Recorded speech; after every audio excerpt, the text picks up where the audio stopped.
प्रभाव और मुनिराज के चौके का जो प्रसाद है उसका प्रभाव। जब उसे चौके का जहाँ पर साधु का आहार हुआ है वहाँ का यदि हम थोड़ा भी अन्न ग्रहण करते हैं, कोई सामान ग्रहण करते हैं, तो भावों की इतनी हमारी शुद्धि, परिणाम हमारे इतने निर्मल पवित्र हो सकते हैं कि हमारे भाव भी मुनिराज बनने के, और प्रसाद खाने के लिए नहीं, मुनिराज बनने के लिए लिया जाता है। ऐसा नहीं कि बस अच्छा बना है, लाओ लाओ प्रसाद दो, दो प्रसाद ऐसा नहीं। फिर यदि वो प्रसाद दे रहा है और प्रसाद में उसने सब्जी दे दी तो क्या दी? सब्जी तो दी। अरे और थोड़ा रखा था, गुलाब जामुन है, बर्फी है, पेड़ा है, कोई अच्छे फल हैं क्वालिटी वाले, ड्राई फ्रूट है, ये थोड़ा प्रसाद में देना चाहिए, क्या सब्जी में निपटा दिया। कई लोग तो यहाँ पर केले भी बांटते हैं, कोई फल देते हैं, वही भी प्रसाद ही है। जिस घर का सामान उस दिन दिया जाता है, जहां पर साधु का आहार हुआ, वह सब प्रसाद ही कोटि में आता है। जो साधु ने ले लिया वह भी प्रसाद है, और घर वाले ने जो दिया वह भी प्रसाद है। तो उस प्रसाद के पीछे आचार्य भगवान कह रहे हैं कि वह प्रसादी हमारे लिए संसार के सुखों को देने वाली है, वह हमारे लिए परंपरा से मोक्ष सुख को भी देने वाली है। और इसके बाद में कहा था, शीत उष्ण वात पित्त कफ है, यह सब साधु के शारीरिक स्थिति को देख करके आहार कराना चाहिए, श्रावक का विवेक है। हम पहले देखें कि साधु किस प्रकार से, कौन सी परिस्थितियों से गुजर रहा है। गर्मी का समय है तो ठंडक कैसे उनके शरीर में बनेगी जिससे निर्विघ्न स्वाध्याय हो, उनकी सामायिक हो, इस बात का हम ध्यान रखते हैं। गर्मी के समय में गर्म पदार्थ देते हैं, ठंडी के समय में ठंडे पदार्थ देते हैं जिससे ज्यादा ठंडी लगे, है ना। ठंडी के समय में ऐसे पदार्थ जिससे मुनिराज वस्त्र के त्यागी हैं, ठंडी में विहार करके आ रहे हैं, सुबह भी विहार कर रहे हैं, शाम को भी विहार कर रहे हैं, और वस्त्र ओढ़ते नहीं है, ठंडी उनके शरीर में प्रवेश ना कर जाए इसलिए गर्म पदार्थों को देते हैं। गर्मी में ऐसे सामान देते हैं कि जिससे गर्मी का प्रकोप उनके शरीर पर ना पड़े, ऐसा हम ध्यान रखते हैं। और रोग बीमारी का भी ध्यान रखते हैं, उपवास का भी ध्यान रखते हैं, परिश्रम का ध्यान रखते हैं, उम्र का भी ध्यान रखते हैं। इस प्रकार से जान करके वह दान देता है। अब देखो आगे क्या कहते हैं, 24 नंबर की गाथा है, और इसमें कह रहे हैं आचार्य भगवान, हे मैं मणिणम पाणम निर्वज्जो सहिम निरावलम ठाणम शरणासनमवयवरणम जानिच्चादि मोक्षमग्गिरदो। एक साथ, हे में मणिणम पाणम निर्वज्जो सहिम निरावलम ठाणम।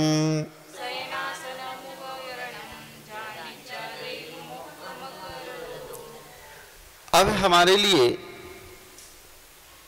आहार दान तो दे दिया, आहार दान के साथ साथ में और क्या मुनिराज की सेवा करना चाहिए, क्या और उनके हम व्यवस्था कर सकते हैं और कैसे हम उनकी सेवा में उनकी भैयावृत्ति और दान का पुण्य और कैसे कमा सकते हैं।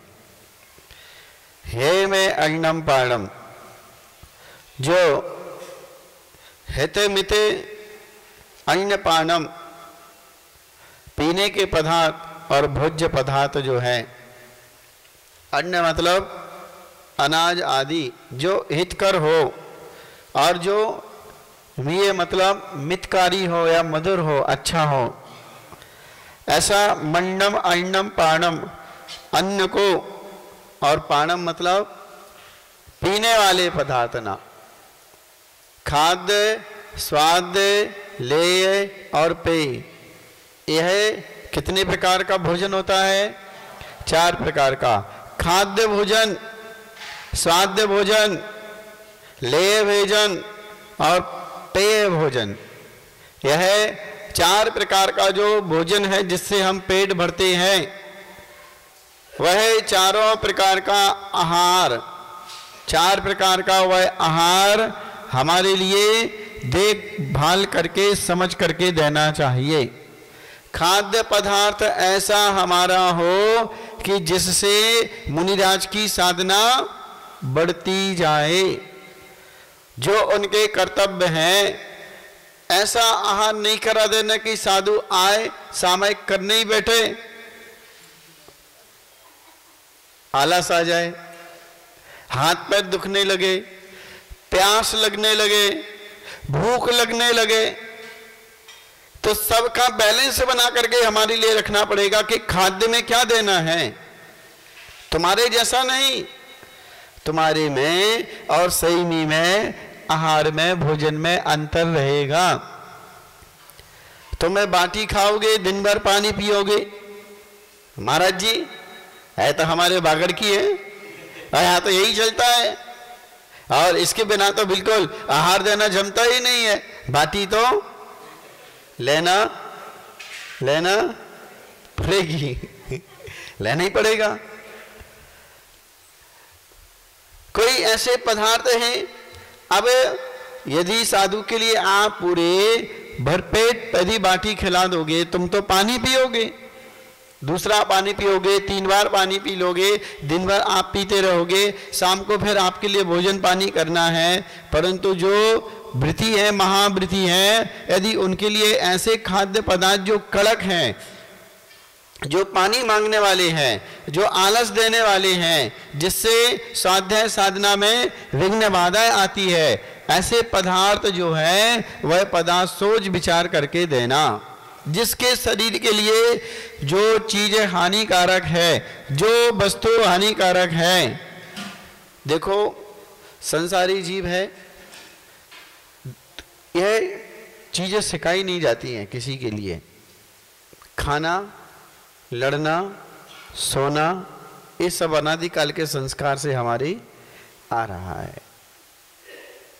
खाना थोड़ी किसको सिखाना पड़ता है ना, कोई भूखा नहीं रहेगा।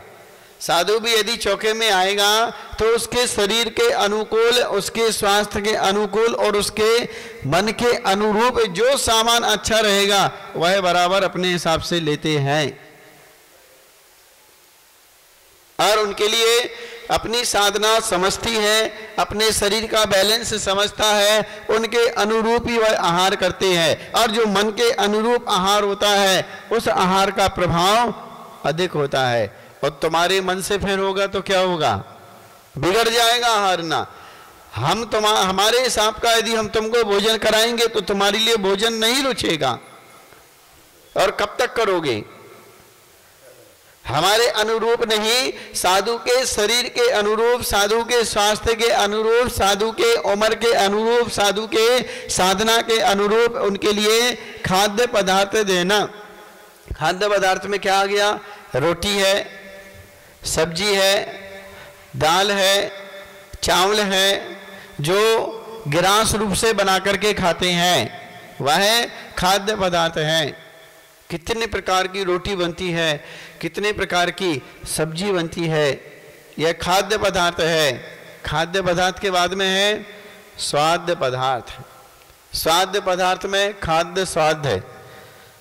स्वाद्य पदार्थ में क्या आ गया? जो स्वादिष्ट है वह स्वादिष्ट, बस उसका स्वाद ही है ना, पेट भरने वाला स्वाद लेने के लिए। जैसे क्या खाते आप? इलायची, क्या है? बस स्वादिष्ट है, स्वाद लेना है हमारे लिए ना। रबड़ी है, मावा है, यह लेय पदार्थ जो हाथ में चिपक जाते हो ना, वह है लेय पदार्थ। वह भी अपनी मात्रा में। पेय मतलब दूध है, जूस है, जो पिए जाते हैं, जिनको चबाया नहीं जाता है, जिसका स्वाद नहीं लिया जाता है, वह डायरेक्ट सीधे पानी है, दूध है, जूस है, ये सब पेय पदार्थ है, पीने वाले। तो इनको भी, इन चारों प्रकार के भोजन को हमारे लिए विवेक से देना चाहिए। चलाना महत्वपूर्ण नहीं है, पर समय पर वह सामान्य देना। ऐसा भी सामान्य वस्तु हमारी ना चले कि जिससे मुनिराज की तबीयत बिगड़ जाए। नहीं तो विपरीत आहार चल गया तो गैस बनेगी, सिर पकड़ेगा, पेट खराब होगा, आलस आएगा। कितने सारे आहार विपरीत यदि चल गया तो फिर वह बहुत कठिन है। कभी कच्चे पदार्थ चल गए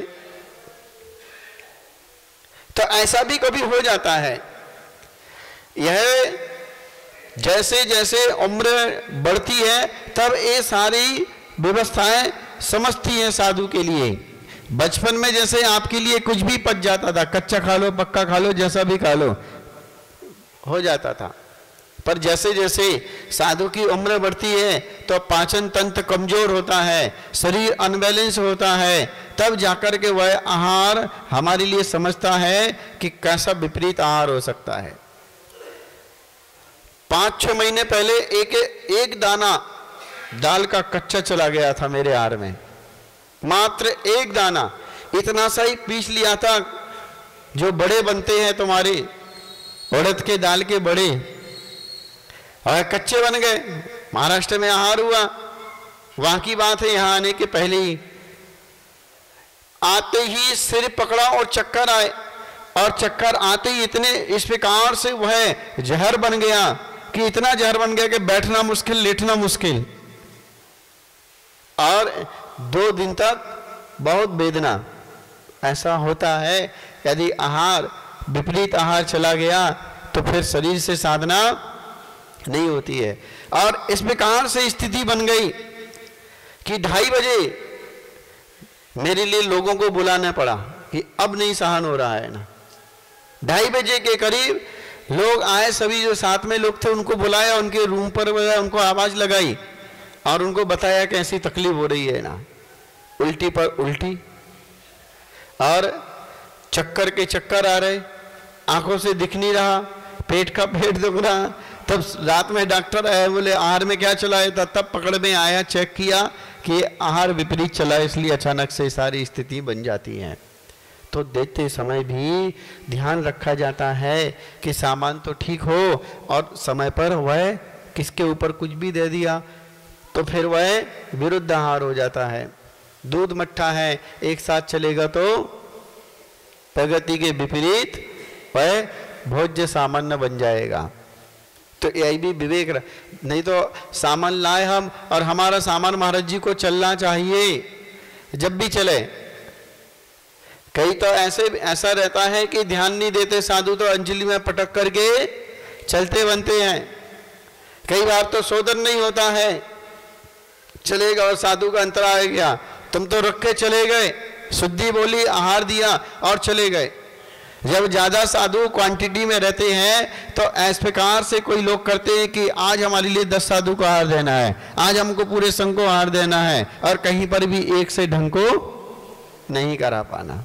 सब जगह घूमते रहना, कभी इसके चौके में मोह मानना, कभी उधर जाकर के मोह मानना, कभी इसका दरवाजा खटखटाना, कभी इस साधु के पास पहुंचना। एक जगह पर भी रुक करके हम ठीक से पर ध्यान में रखना, जो भी साधु हमारे सामने आ जाए परिस्थिति को देखना। एक साधु को भी हमने बिल्कुल व्यवस्थित पूरा आहार कराया है ना, तो समझ लेना हमने बहुत अच्छा काम किया और बहुत सारा पुण्य का संचय हुआ। जो हमारे लिए 100 साधु को आहार देने का पुण्य नहीं मिल सकता था, वह एक साधु का निर्विघ्न आहार कराया तो हमारे लिए पुण्य मिलेगा। जो घर में साधु आ गए उनको व्यवस्थित आहार कराना, उनके पूरा ध्यान रखना, हमने सब जगह आहार दिया और एक साधु का भी हमारे निमित्त से अंतराय आ गया तो समझ लेना हमारा ये दान अंतराय करने का उदय हमने खुद ही लाए। बस हमको गिनती करना थी। बड़े बड़े संघों में इस प्रकार से ही व्यवस्था बन जाती है कि सब जगह लोग, एक जगह तो 10 लोग खड़े हुए हैं और एक जगह पर एक लोग भी बड़ा मुश्किल से खड़ा है ना। इसलिए हमारे तपस्वी सम्राट व्यवस्थाओं को बनाते थे। वह तो मात्र मट्ठा पानी को ग्रहण करते थे, परंतु वह अपने शिष्यों का ध्यान रखते थे जब तक सब साधुओं की थाली नहीं लग जाए और सब साधु के पास में एक एक श्रावक नहीं पहुंच जाए पानी लेकर के, तब तक वह अपनी अंजलि छोड़ करके आहार शुरू। सामने यदि साधु है तो पहले उनको थाली दिखाओ, उनकी व्यवस्था बनाओ, क्योंकि मेरे यहाँ तो पूरे लोग, पूरी समाज खड़ी रहेगी, उन छोटे साधुओं का कौन ध्यान देगा। हमारी व्यवस्था तो बन जाएगी। ये बड़े लोगों का इस प्रकार से ध्यान देने का एक कर्तव्य और एक प्रेम वात्सल्य हुआ करता है। धर्म में नहीं है ध्यान देना, ये साधु के प्रति सद्भावना और एक वात्सल्य प्रेम होता है। तो आहार देने की अपेक्षा विवेक से आहार देना, ये पूरा हमारे लिए जानकारी रखना चाहिए कि किसके ऊपर क्या चलता है और कैसे चलता है और उस साधु का लेने का तरीका क्या है। दक्षिण भारत का साधु है उसका तरीका अलग है, उत्तर भारत का साधु है उसका तरीका अलग है, पश्चिम भारत का साधु है उसका तरीका आहार लेने का अलग है, सबका अलग अलग। तो विवेक हमारे लिए रखना है। और सामान्य कुछ चीजें होती है आयुर्वेदिक में कि किसके ऊपर हर महीने का सामान आया है, पता है ना। आयुर्वेदिक में प्रत्येक महीने का सामान आया है कि कौन से महीने में हमारे लिए कौन कौन सा सामान लेना चाहिए और कौन सा सामान नहीं लेना चाहिए। 12 महीने की लिस्ट है, कौन सा अनाज इस महीने में खाएं, कौन सा मीठा इस महीने में खाएं। कभी देखा? नहीं देखा? आता है, कैलेंडर वंडर में भी आ जाता है, कई आयुर्वेदिक की किताबों में आया, पूरा ऐसा चार्ट बना हुआ है ना। चैत्र में कौन कौन से सामान खाएं, आषाढ़ में कौन कौन से खाएं, भाद्रव में कौन कौन सा खाएं, कार्तिक में कौन कौन सा सामान खाएं। यही तो सामान्य सबके लिए है कि जिससे रोग बीमारियां और शरीर हमारा स्वस्थ रहे। यह आयुर्वेदिक जानकारों ने यह सब हमारे लिए इस प्रकार से लिखा है। तो यहाँ पर कहा है कि यह आहार हमारे लिए विवेक से देना चाहिए ना। एक है सम्यक दर्शन से संबंधित जो निर्वी चिकित्सा अंग आता है, तीसरे नंबर का, उस निर्वी चिकित्सा अंग में उद्यान राजा नाम का एक राजा था जो इसमें प्रसिद्ध हुआ। कौन सा राजा? उद्यान राजा।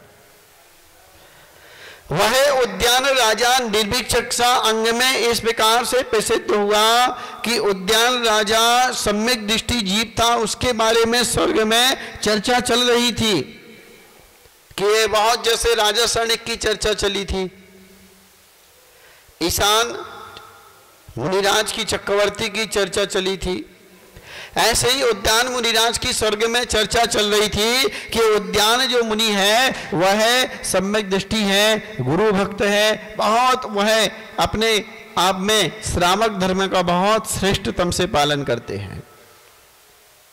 एक देव आया परीक्षा करने के लिए और वह मुनिराज का भेष बना के आया। आहार के समय वह मुद्रा लेकर के वह मुनिराज राजा के महल के सामने आ रहे हैं। राजा, रानी और राजा का पूरा परिवार सब लोगों ने मुनिराज का प्रगान किया और अपने महल में नवदा भक्ति पूर्वक मुनिराज का आहार कराया। आहार होने के उपरांत मुनिराज बैठे और मुनिराज ने बमन कर दिया।